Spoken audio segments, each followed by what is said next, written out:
সালামু আলাইকুম। আমি শাহনাজ কবির আজকে আপনাদের সাথে শেয়ার করব বিফ সিজলিং। আর এই বিফ সিজলিংটা অনেক সুস্বাদু হয় খেতে।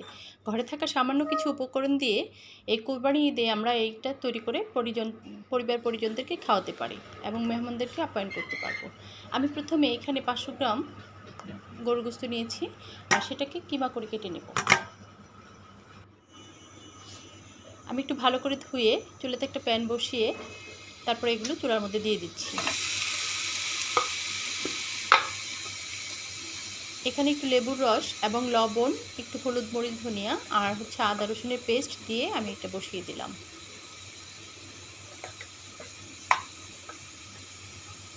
এটাতে আমি এক্সট্রা পানি ব্যবহার করব না। এটার মধ্যে যে পানিটা, লবণ দেওয়ার পরে যে পানিটা উঠবে সেটা দিয়ে এটা সেদ্ধ হবে। ঢাকনা দিয়ে ঢেকে দিলাম। আমার এটা সেদ্ধ হয়ে গেছে। এখন আমি এর মধ্যে একটু তেল ব্যবহার করব। এটা সাইড করে তেল ব্যবহার করছি।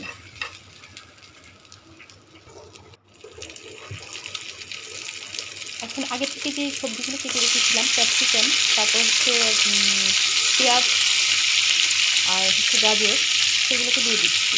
আমি একটু ভুল করে ফেলেছি। আমি আদা আর রসুনকে কুচি করে দিয়েছিলাম, সেগুলো আগে ভাজার দরকার ছিল।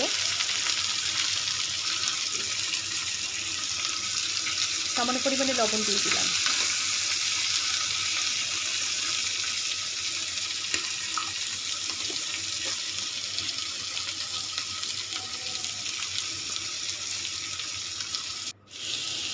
থেকে ভালো করে তারপরে আবার একটু ভেজে নিচ্ছি। তবে অনেক বেশি ভাজবো না, যাতে রং নষ্ট হয়ে যায়।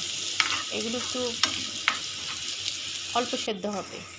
এখন আমি এই যে আদা রসুনটাকে, যেটাকে পেস্ট কুচি করেছিলাম, সেটাকে ভেজে নিচ্ছি।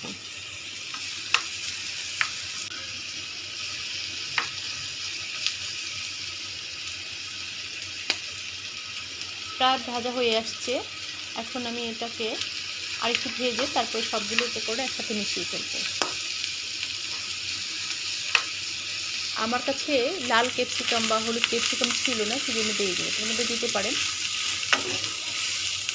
সবগুলো উপকরণ একসাথে মিশিয়ে ফেললাম।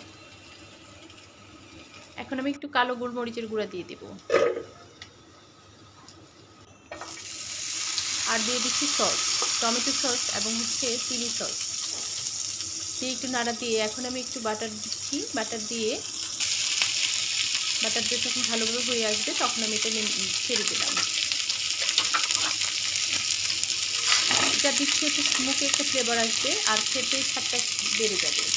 ধন্যবাদ সকলকে। আসসালামু আলাইকুম। আমার এই চ্যানেলে যদি কেউ নতুন হয়ে থাকেন, প্লিজ সাবস্ক্রাইব করে দেবেন, বেশি বেশি কমেন্টস এবং শেয়ার করে দেবেন।